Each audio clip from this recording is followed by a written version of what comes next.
everybody, I'm Matt Hill. I'm here at the NGEAO. This is their annual conference. Yeah. He may not need an introduction, but introduce yourself. Max Gagliardi, I'm the Chief Commercial Officer for AEGIS Physical. It's been a long time coming since all along I'm planning on making you my victim on this thing anyway. I'm fortunate to have stood on the shoulders of giants doing this at all, but the funniest story for me was I was in the podcast studio with Hefner. Yeah.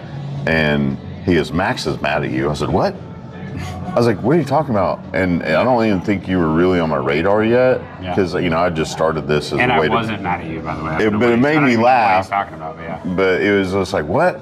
He goes, yeah, you know, he has the talk. The talk energy, and you have the talking. And I was like, oh, I didn't mean to do that at all. It's all his. He can have the website, like whatever. I was like, I don't like. I've already rebranded it, so it doesn't matter now. Yeah, I would have. It didn't matter then. I would give all of this to you. You do a better job than me anyway. I don't know about that. You're more consistent. You've had a bunch of really good guests, and just props to you for making it happen, because it's not easy to do, to keep up the level of consistency, the level of quality guests, and just commitment to doing it. I mean, it takes a ton of time to make content, but you're bringing it out there and promoting the industry and doing all the things. I think you do the same thing. I'm always just so appreciative of everybody you've had on the show has been enlightening, insightful, wisdom. I mean, there's just so much.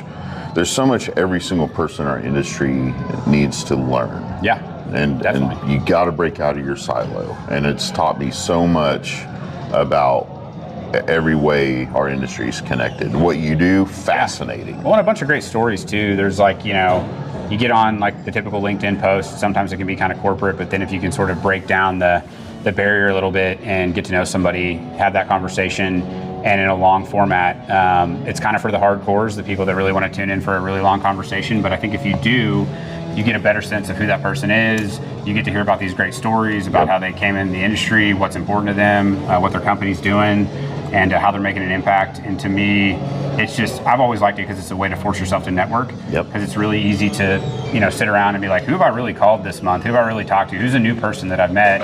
And, before the media stuff, it was kind of like, man, I wasn't happy with the results. When I look back, it's like I haven't been making a good enough effort to connect with folks. And so people ask a lot, well, why do you do media? Why do you do podcasts? And it's kind of like, first and foremost, it's the relationships and the connections that you make. And, that kind of forcing yourself to put yourself out there.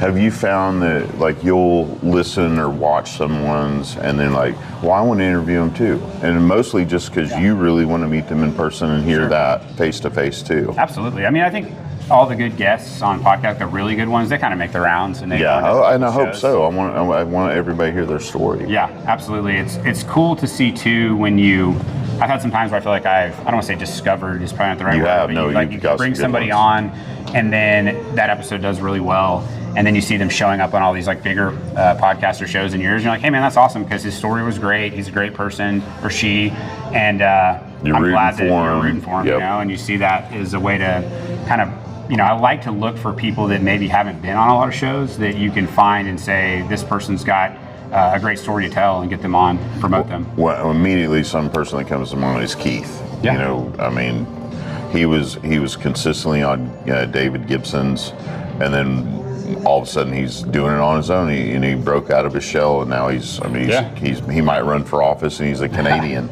He's been so good. Well, I know you got to get in here, but just 30,000 foot view. Tell everybody kind of what you're doing in our industry right now. Yeah, so we had the company Ancova Energy for almost 10 years, and then recently we're acquired and merged with AEGIS Hedging, which has been really exciting and a fun time this last 9-10 months. We've been doing what we always did, which was expert advice and consulting on midstream and marketing, as well as physically marketing people's molecules. But then the other piece of it is developing a lot of great technology to wrap around the services and the advisory that we provide. And that's been a great way for us to scale our knowledge and our talents, because at some level there's only one of me, there's only so many people that can do advisory work. But when you can take the knowledge that you have and put some tech around it, now I feel like we can serve more companies. We can offer these products to help solve the problems that we were facing, that our clients were facing, and doing that, hopefully for the whole industry. And so it's been exciting to see the growth of the tech platform. It's been great to be in a larger organization now that has really deep network and a bunch of great clients, and it's been a lot of fun. Yeah, and you really can work with a lot of different size operators, and I love the idea of, like, what we're doing is we're not really drilling for oil and gas. We're bringing molecules out for electricity. Yeah. You really open my eyes to that, and with what you do, you get everyone to have a bigger return on that investment. Yeah, it's how do we monetize energy, and there's different ways to do it, but ultimately it takes a lot to get from the wellhead to a place where you can get value for it, whether that's pipeline infrastructure. We've done like off-grid power generation before with the Bitcoin stuff. We've done downstream marketing, getting it to end users, but ultimately it's like, how do we net back the best price for that unit of energy that you're trying to sell? And I've always kind of looked at what we do as kind of like the cash register of the business. It's like, we can drill for it, we can find it, but at the end of the day, we got to make money selling it and helping clients just make sure they're getting the best possible price.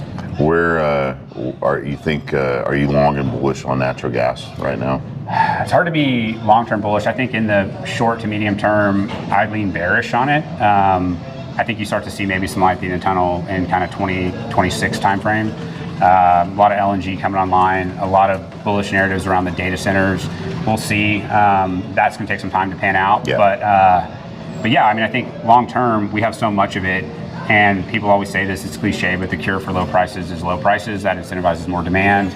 But look, in some areas of the country, it's a waste product, like in the Permian. It's really sadly kind of like a waste product, but that's good for consumers, and that's good for demand. They got to get hash huts out there. It's an eyesore for our industry, and reduce the flaring. Yeah, get the flaring off. Yeah, we can do that. As of right now, we can get the flares away for sure. That's an industry black eye for no reason. The projects to move natural gas long haul distances are multi-year projects. They're multi-billion-dollar projects. A lot of times, there's only so many producers that can back those projects, and so.